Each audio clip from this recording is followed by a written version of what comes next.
A very common issue that people are faced with is trying to keep the dog out of certain areas in the house. Here's Stanley. He's a great Wheaten Terrier. However, he loves nothing more than to get under people's feet in the kitchen, especially when you're trying to make the dinner. Here I'm going to demonstrate to you a very simple way of showing your dog exactly where it is and where it isn't allowed. To Stanley's owners, it seems like either he doesn't know exactly where he's allowed or he doesn't care. I'd suggest it actually is a little bit of both. So if this is the line where you don't want the dog to go into the kitchen, the dog can't really see exactly where it is. We have it in our own minds as to where we think it is.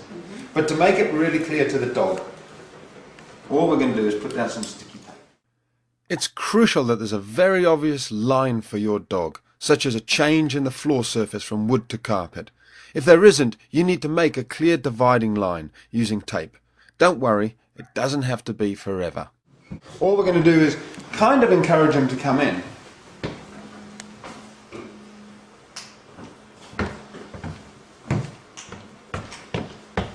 He already knows there's something up. There's a line there. So look at that. We haven't even trained him. That line has just gone down. He knows. Good boy, Stan. Outside, out the kitchen. Good boy. Good boy. Here I'm demonstrating how clear the message is to Stanley. I'm dropping some food on the floor and he still doesn't come in. So we haven't really, I mean, you've been training him a little bit to keep him out of the kitchen, but you can see the power of that white line. He almost has instantaneously realised that is the line. It's now very clear. I don't know how you'll feel. Out the kitchen, out the kitchen. Good boy, good boy. Okay, so out of the kitchen when he backs off, praise him. When he's out the kitchen, we praise him. Now what we don't want to do is get him to think that every time he comes in here, if we chase him out, he gets a treat. We want him off the line. So we're actually going to say, out the kitchen, good boy. We don't want him in the kitchen at all. And he's not allowed to touch that line with his foot. Because what dogs love to do is just edge further and further and further into the kitchen. That has said to him, you don't even stand on the line. Okay. And he's saying, look, oh.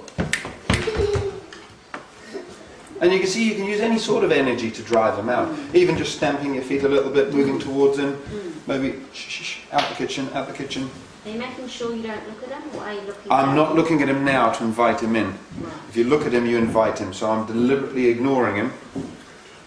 And you can see he's good. Now, when he's being like that, that's a very good boy. He's been outside for a good long time, out the kitchen. So good boy, good boy. Very good boy, Dad.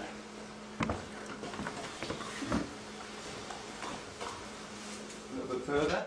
Using this calm, consistent method, it'll take only a little time before your dog, like Stanley, will get the message and understand which side of the line that he's allowed on. As with any training, it'll have maximum effect only if your dog listens to you because you're the pack leader and you've already implemented the 5 golden rules that are shown in the first section of the members site.